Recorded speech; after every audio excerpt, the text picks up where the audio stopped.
Umuriin kee meeqaadha? Umuriin kidhaanii fi bu'aan ati TikTok irraa argatte maalidha? Haadha manaa qabdaa? Yoo hin fuune immoo ja'a qabdaa?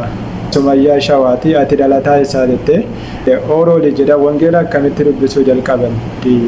Amantii kiristaanaa hordofaa turte naan jedhee daate yenee geetaa bakka kan dhufte. Allah mardoo የሰጠን دين الإسلام የኛ ማንነት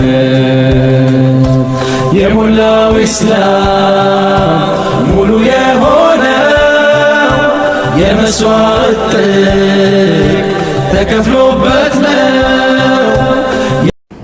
السلام عليكم ورحمة الله وبركاته. كم جرتو ordoftoota Khadijaa Tube. Orooni gaafii na gaafattanii gaafii tokkoffaa irratti wanni naa dhiyaate umuriin kee meeqaadha? Umuriin kee waggaa 28 29ffaatti seenaan jedhan isiniin jedha. Gaafii lammaffaa irratti naa dhiyaate miidhaanii fi bu'aan ati TikTok irraa argatte maalidha? TikTok irraa yoo bu'aa argachuu malee miidhaan TikTok irraa argadde hin jiru siin jedha.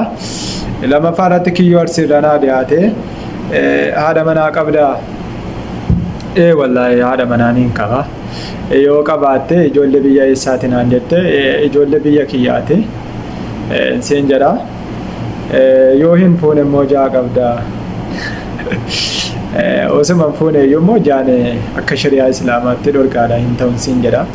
Kaayyoon kee gara fuulduraatti maali? Kaayyoon kiyya yoo rabbiin fedhee yoo rabbiin naaf taasise baratanii nama barsiisuudhaan siin jedha. Ati nama akkamiiti? Gaaffii jabaadha kuni. Gaaffii Israa'eliin nama gaafatte ati nama akkamiiti naan jette abbaan gaarii dhufiin jedha. Ani gaamma tokko giddu galeessan siin jechuu barbaada. Sadaffaa irratti Ahmed Muhammadin irraa naa dhiyaate tokkoffaa Quraana eessatti qaraate biyyuma kiyyattiin qara'in siin jedha. Nama akkaan dinqisiifadhuudha naan jedhee galatoomii obboleessa kiyyan siin jedha. Afuraffaa irratti Faafii Limmo ani gaafiin qabu umurii kee rabbiin si adeeressu rabbiif jechan si jaalladha naan jettee obboleettii kiyya galatoome rabbiin ati isaaf jecha na jaallatte si haa jaallatun siin jedha. Namni shanaffaan na gaafate Sumayyaa Shawaati ati dhalataa isaa jette ani dhalataa godina Lobbaa Booraa Mattuu Aanaa Bachootiin siin jedha. Jaaffaa irratti immoo Saanchoo Oorooli jedha wangeela akkamitti dubbisuu jalqaban? Amantii kiristaanaa hordofaa turte naan jedhee wangeela kanan dubbisuu jalqabe waan isin ajaa'ibu keessaa sababa falmiin humti kun geggeeffamu irraa nan iyyoo dubbisuu eegalee siin jedha. Amantii maalii hordofaa turte? Ijoollee baay'eetu waan kana na gaafatta. Amantiinuma islaamaa irratti hin dhaladhe islaamummaa irratti hin guddadheen siin jedha. Waloonni gaaffii kana na gaafattan asumaani. Hawwaa akka jedhu irraa naa dhiyaate yenee geetaa bakka kan dhufte geetaan kee rabbiin siin jedha.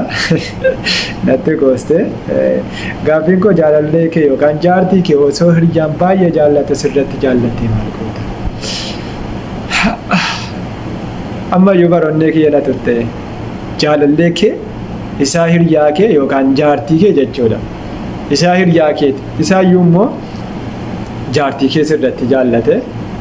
Kun addunyaadhaan wal sokkisiisuudha.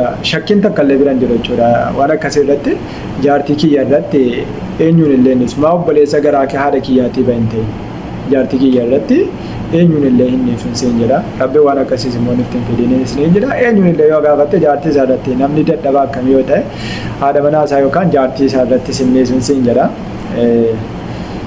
Osoo jaalallee wallaahi waan akkaan na golbisiise keessaa waan kana osoo jaalallee yaakiin baangaalee irraa si qabe akkam goota? Baangaalee irraa silumayyuu jaalallee nan qabu. Lammiin biyya keenyaa yoo guutee jiraayyee baangaalee irraa qaba hojii keenya gaaffii ajaa'ibaati kunis. Iteenota adda isaa irraa naa dhiyaate ati jaalallee yookaan haadha manaa qabdaa? Wallaahi alhamdulillah haadha manaan qabaa garuu jaalallee isa jedhanuu hin qabun siin jedha. Umurii meeqatti jaalalaan qabamte? Ani eeguma dargaggummaa guutee jaalalaan qabame saatiruma namni jaalalaan qabamu kana osoo beektuu na gaafattaa iteenu. saddeettamaarratti teenuu dhufaa dhiifama. Jireenya kee keessatti barbaadde wanni ati dhabde maali tokko nuuf himi jette. Jireenya kiyya keessatti haga yoonaatti wannan hawwu wannan barbaadaa jiru gara kaabaa yookaan nagaa gurraacha isin jettan kana dhaquun hawwa. Haga yoonaatti hin qaqqabne garuu bukkeen jira akka rabbiin ergutti illee du'aa godha hawwii guddaan qaba. Dhaquus inshaallah immoo yoo rabbiin kiyya jedhe immoo ni naqa. Gaaffii saddeettaffaa namni saddeettaffaa miiliyoonii irraa naa dhiyaate akkam jirtaan ta'e xeenaan kee xabbaqamaadha wangeela akkamitti dubbisu eegalte miliyoon gaaffii hunda nama na gaafate geettaa gaaffiin kan kee baay'ee natti kabbade gaaffii ajaa'ibaa na gaafatte wangeela akkamitti dubbisu eegalte isa jettee sababuma falmii kanarraan kan ka'e irraan hin dubbisu eegale waan umurii kee keessatti akkaan si kolfisiisee fi akkaan si gaddisiise himinaan jedhe wanni akkaan na gaddisiisu yeroo baay'ee ijoolleen keenya yeroo biyya kanatti hin dalaganne jedhanii biyya afaanii du'aan jiraa galu baay'ee na gaddisiisa wanni akkaan na kolfisiisu wayi immoo yeroo biyya jirru tokko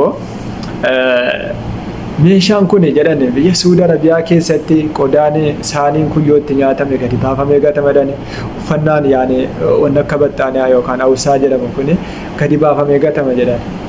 Ana kan yaada yoo dhufetti asuma yoo hunda walitti qabne wama jarri gatan kana guyyaa tokko uffatame waan gatamu kana kaargoodhuma galchinee biyya galchineedha yaada dhufe.